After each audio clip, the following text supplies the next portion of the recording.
दोस्तों मगरबी दुनिया का सबसे बड़ा और सबसे पुराना दरिया दरियाए फुरात सूख रहा है और ये खबर जंगल में आग की तरह फैल रही है। Millions in Syria and Iraq are facing water shortages as the region's longest river, the Euphrates, dries up.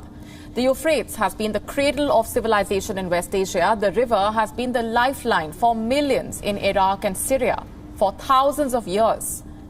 But now it has sunk to a historic low, sparking the region's worst water crisis in years. और Anatolia मंसूबे के तहत 22 मजीद बंद और 19 hydraulic power plant तुर्की की तरफ से बनाए जा रहे हैं। 1970 से ही जो ये सब कोशिशें जारी हैं, इन्होंने तकरीबन तब ही इराक के इस दरिया को खुश कर दिया था। दोस्तों इस हदीस का दूसरा हिस्सा हमें बताता है कि दरियाए फुरात के खुश्क होने पर एक सोने का पहाड़ नमूदार होगा जिसके लिए जंग होगी, कि क़यामत तब तक नहीं रोनुमा होगी जब तक कि सरजमीन अरब फिर से हरी भरी नहीं हो जाती।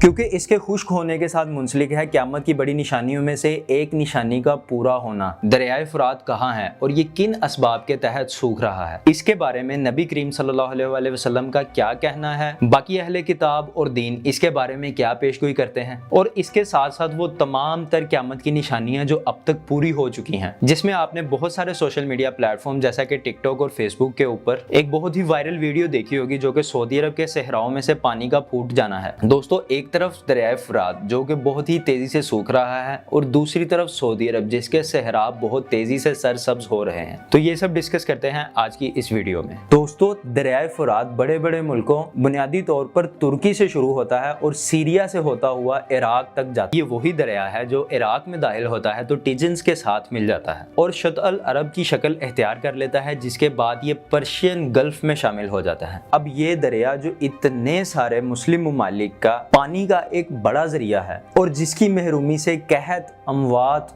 यहाँ तक के जंग तक की सूरत हाल पेश आ सकती है। ये दरिया खुश्क हो रहा है और इसके खुश्क होने के पीछे दो बड़ी वजूहात बताई जा रही हैं।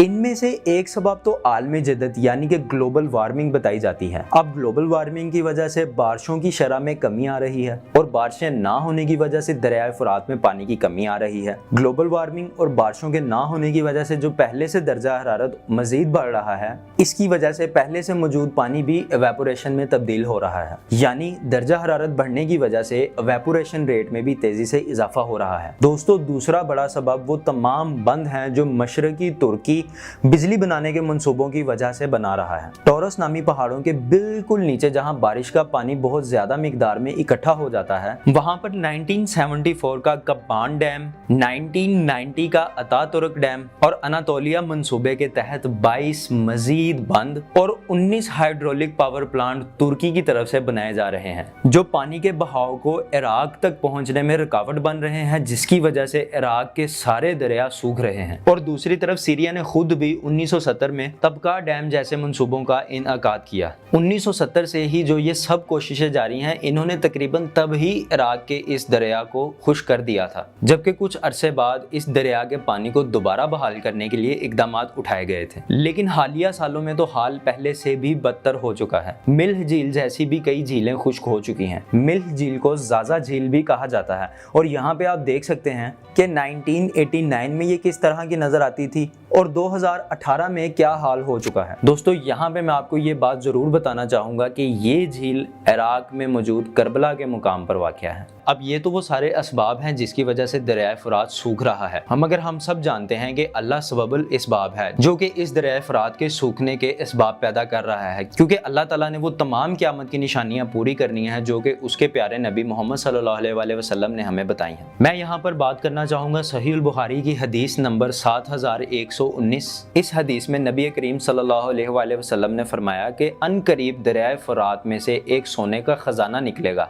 बस तुम में से जो भी वहां पे मौजूद हो इसमें से कुछ ना ले। ये हदीस नबी पाक सल्लल्लाहु अलैहि वसल्लम ने क़यामत की निशानियां बयान करते हुए फरमाई थी। दोस्तों रसूल करीम सल्लल्लाहु अलैहि वसल्लम की ये हदीस अंजील के वर्स 16 से 12 में भी मौजूद है, जिसमें यही पेशन गोई की गई है। दोस्तों, इस हदीस का दूसरा हिस्सा हमें बताता है कि दरियाए फुरात के खुश्क होने पर एक सोने का पहाड़ नमूदार होगा जिसके लिए जंग होगी, और इस जंग के फसाद का ये आलम होगा कि हर 100 में से 99 लोग मारे जाएंगे, और इनमें से हर शख्स यही सोच रहा होगा कि क्या पता मैं ही एक वही इंसान हूँ जो कि इस पर कब्जा करेगा। और एक तरफ माहिरीन का कहना है कि 2040 तक ये दरियाए फुरात मुकम्मल तौर पर सूख जाएगा। दोस्तों, जो लोग जियोलॉजिकल नॉलेज रखते हैं उनके मुताबिक ये तकरीबन 20 साल का अरसा बहुत ही कम बताया जा रहा है। कम से कम दोस्तों, इस बात का अंदाजा हमें इस चीज का एहसास जरूर दिलाता है कि इस तरह की तमाम निशानियां हम में से कई 100 लोगों की जिंदगी में ही पूरी हो जाएंगी। आने वाले वक्तों में जो कुछ भी रोनमा होता है, इसमें यह बात तो तय है कि इसमें डरने और घबराने वाली कोई बात नहीं है, लेकिन ये वक्त सोना लूटने का भी नहीं होगा, क्योंकि हमारे नबी पाक सल्लल्लाहु अलैहि वसल्लम की ये हदीस हमें आने वाले वक्त में इस चीज से मना कर रही है, जो उस जमाने की एक आजमाइश बनकर उतरेगी।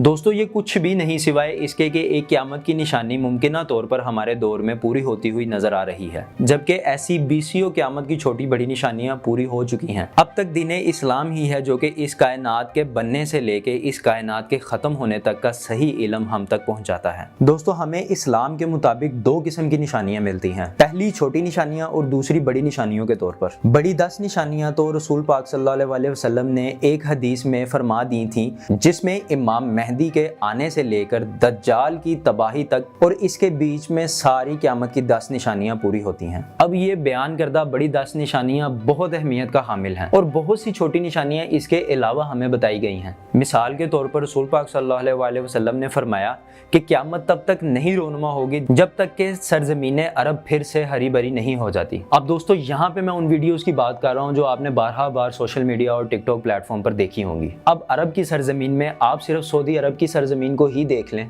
ये जो सरसब्ज दायरे आपको नजर आ रहे हैं, इनको सेंटर पिवट इरिगेशन कहा जाता है, और अब ये टेक्नोलॉजी जावजा सऊदी अरब में इस्तेमाल की जा रही है। लेकिन इस हदीस में एक तज्जिया करने वाली बात है। रसूल पाक सल्लल्लाहु अलैहि वसल्लम ने इस हदीस में फरमाया कि सरजमीने अरब फिर से हरी होगी। तो ये देखें दोस्तों कि आज की आसारे कदीमा की टेक्नोलॉजी से हमें ये बात साबित हो रही है कि आज से 40,000 साल पहले अरब की जमीन सरसब्ज थी। अब याद रहे कि ये पेशगोई हमारे नबी सल्लल्लाहु अलैहि वसल्लम ने सिर्फ 1400 साल पहले की है, जिस वक्त ना तो कोई 40,000 साल पुराने आसार मौजूद थे और ना ही आज के वक्त की मौजूदा टेक्नोलॉजी मौजूद थी। तो कैसे हमारे नबी सल्लल्लाहु अलैहि वसल्लम ने आज से 1400 साल पहले ये अंदाजा लगा लिया था कि 40,000 साल पहले यही सरजमीन सरसब्ज थी। बेशक नबी करीम सल्लल्लाहु अलैहि वसल्लम को अल्लाह के हुक्म से इन सब चीजों का इल्म था। अब दोस्तों, ऐसी बीसियों छोटी बड़ी निशानियां हैं जो कि एक वीडियो में कभी भी कवर नहीं हो सकती। अब अगर आप चाहते हैं कि इस तरह की तमाम तर निशानियां और इस तरह के तज्जिए प्लस हर चीज के सबूत के साथ, तो मुझे कमेंट सेक्शन में जरूर बताएं, मैं इसकी एक अलग सीरीज स्टार्ट कर दूंगा। मिलते हैं इसी तरह की एक नेक्स्ट इन्फॉर्मेटिव वीडियो के साथ। अपना ख्याल रखिएगा। अल्लाह हाफिज।